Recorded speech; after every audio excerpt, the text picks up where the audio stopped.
When the criminal tortured me to death, I was 3 months pregnant, but my husband Mark, the city's most prominent detective, was at the hospital with his first love Emma, accompanying her for her medical checkup 3 days ago. He demanded me to donate my kidney to Emma. When I refused, telling him I was 2 months pregnant with our child, his eyes had turned cold. Stop lying, he had snarled. You're just being selfish. Trying to let Emma die. He pulled over on the dark highway. Get out, he ordered. Walk home since you're so heartless. I stood there in the darkness and was kidnapped by the vengeful criminal, whom Mark had once imprisoned. He cut out my tongue. With cruel satisfaction, he used my phone to call my husband. Mark's response was brief and cold. Whatever it is, Emma's medical checkup is more important. She needs me right now. The criminal let out a dark chuckle. Well, seems like the great detective values his ex's life more than his current wife's. When Mark arrived at the crime scene hours later, he was horrified by the brutality inflicted on the corpse. He angrily condemned the murderer for treating a pregnant woman so cruelly, but he didn't recognize that the mutilated body before him was his own wife. My body was discovered in an abandoned building. The construction worker vomited as he dialed emergency services. Mark rushed from Emma's kidney treatment to the crime scene. The forensic expert frowned, gesturing for them to put on masks. My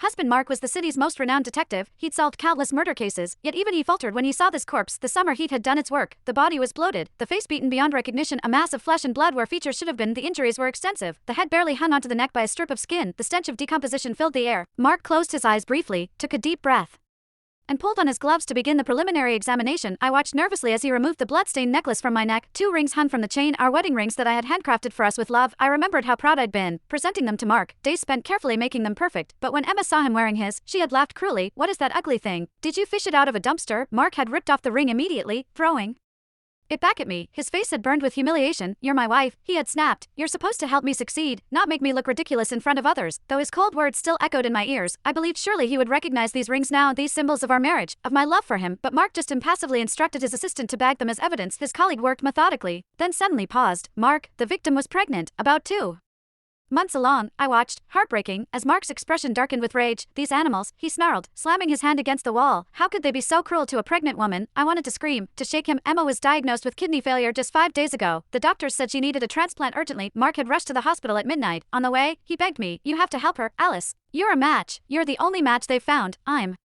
pregnant, Mark, 2 months. That's why I can't donate my kidney to Emma. Please understand. His response had been instant and cruel. Another lie. First you refused to help Emma, now you make up a pregnancy. How low will you sink? He abandoned me on the highway and then I was kidnapped. Now he stood over my body, burning with righteous anger for an unknown victim, but he refused to believe his own wife's pregnancy. He just instructed his assistant to note it down as just another detail in the case file.